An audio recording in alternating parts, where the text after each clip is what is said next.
Saudi আরবের sleeping Prince হিসেবে পরিচিত প্রিন্স আল ওয়ালিদ বিন খালেদ বিন তালাল আল সৌদের মৃত্যুর ঘটনা দেশটির রাজপরিবার এবং সাধারণ মানুষের মাঝে গভীর শোকের সৃষ্টি করেছে। তিনি 2025 সালের 19 জুলাই শনিবার প্রায় 20 বছর কোমায় থাকার পর মারা গেছেন। এই দীর্ঘ সময় ধরে তিনি রিয়াদের কিং আব্দুল আজিজ মেডিকেল সিটিতে লাইফ সাপোর্টে ছিলেন। তার মৃত্যুর খবর তার বাবা প্রিন্স খালেদ বিন তালাল বিন আব্দুল আজিজ আল সৌদ একটি আবেগপ্রবণ পোস্টের মাধ্যমে নিশ্চিত করেছেন। তিনি লিখেছেন, আল্লাহর ইচ্ছা, ভাগ্যে, ব্যবসায়, হৃদয়ে আমার গভীর দুঃখ ও শোকের সাথে আমাদের প্রিয় পুত্র প্রিন্স আল ওয়ালিদ বিন খালেদ বিন তালাল বিন আব্দুল আজিজ আল সৌদের মৃত্যুতে শোক প্রকাশ করেছি।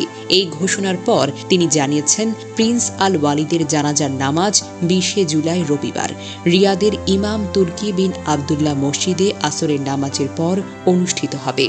প্রিন্স আল ওয়ালিদ বিন খালেদ 2005 সালে লন্ডনে একটি মর্মান্তিক গাড়ি দুর্ঘটনার শিকার হন।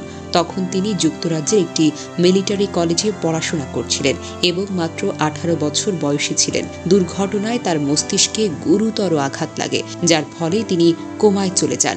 এই ঘটনার পর তাকে সৌদি আরবে ফিরিয়ে আনা হয় এবং রিয়াদের কিং আব্দুল আজিজ মেডিকেল সিটিতে ভর্তি করা হয়। চিকিৎসকরা তাকে লাইফ সাপোর্টে রাখেন, কিন্তু তার সুস্থ হওয়ার সম্ভাবনা খুবই ক্ষীণ ছিল। তার অবস্থার কারণে তিনি স্লিপিং প্রিন্স হিসেবে পরিচিতি পান। এই নামটা তার দীর্ঘ কোমার অবস্থা এবং তার পরিবারের আশা ও প্রার্থনার প্রতীক হিসেবে গণমাধ্যমে প্রচলিত। বিগত 20 বছরে তার পরিবার, বিশেষ করে তার বাবা প্রিন্স খালেদ, কখনোই আশা ছাড়েননি। তারা বিশ্বাস করতেন একদিন হয়তো তিনি কোমা থেকে জেগে উঠবেন। এই আশায় তারা চিকিৎসকদের লাইফ সাপোর্ট বন্ধ করার পরামর্শ বারবার প্রত্যাখ্যান করেছিলেন। প্রিন্স আল ওয়ালিদের মৃত্যুর খবর ছড়িয়ে পড়ার পর সৌদি আরবের রাজপরিবারের সদস্য, সাধারণ মানুষ এবং গণমাধ্যমের শোকের ছায়া নেমে আসে। সামাজিক যোগাযোগ মাধ্যমে অনেকে তার প্রতি শ্রদ্ধা জানিয়ে পোস্ট করেছেন, তার পরিবারের প্রতি সমবেদনা প্রকাশ করেছেন, তার জন্য দোয়া করেছেন। তার বাবা প্রিন্স খালেদ, যিনি সৌদির রাজপরিবারের একজন বিশিষ্ট সদস্য, ধর্মীয় মূল্যবোধের প্রতি প্রতিশ্রুতিবদ্ধ ব্যক্তি হিসেবে পরিচিত, তার পুত্রের জন্য দীর্ঘ 20 বছর ধরে অধ্যাবসায়ের সাথে প্রার্থনা করে এসেছেন। তার এই অটল বিশ্বাস এবং ধৈর্য অনেকের কাছে অনুপ্রেরণার উৎস হয়ে উঠেছিল। প্রিন্স খালেদের পোস্টে তিনি আরও উল্লেখ করেছেন, আমরা আল্লাহর কাছে প্রার্থনা করি যেন আমাদের প্রিয় পুত্রকে জান্নাতুল ফেরদাউসে স্থান দেওয়া হয় এবং আমাদের এই কঠিন সময় ধৈর্য ধরার শক্তি দান করেন।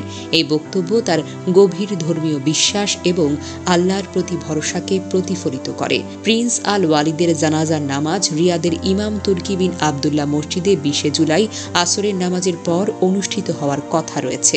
এই মসজিদটি সৌদি আরবের অন্যতম গুরুত্বপূর্ণ ধর্মীয় স্থান এবং এখানে জানাজার নামাজে রাজপরিবারের সদস্য, গণ্যমান্য ব্যক্তি এবং সাধারণ মানুষের উপস্থিতি যেন প্রত্যাশিত। সৌদি সংস্কৃতি অনুযায়ী জানাজার নামাজ একটি গুরুত্বপূর্ণ ধর্মীয় আচার, যেখানে মৃত ব্যক্তির জন্য সম্মিলিতভাবে দোয়া করা হয়। প্রিন্স আল ওয়ালিদের জীবন ও মৃত্যু সৌদি আরবের মানুষের কাছে একটি আবেগপ্রবণ গল্প হিসেবে থাকবে। তার দীর্ঘ কোমার সময়কাল এবং তার পরিবারের অটল আশা অনেককে স্পর্শ করছে। তার গল্প, ধৈর্য, বিশ্বাস এবং পারিবারিক ভালোবাসার একটি প্রতীক হয়ে উঠেছে। গণমাধ্যম এবং সামাজিক যোগাযোগ মাধ্যমে তার জীবন নিয়ে বহু রকমের আলোচনা হয়েছে এবং তার মৃত্যু এই আলোচনাকে আরও বেশি গভীর করেছে।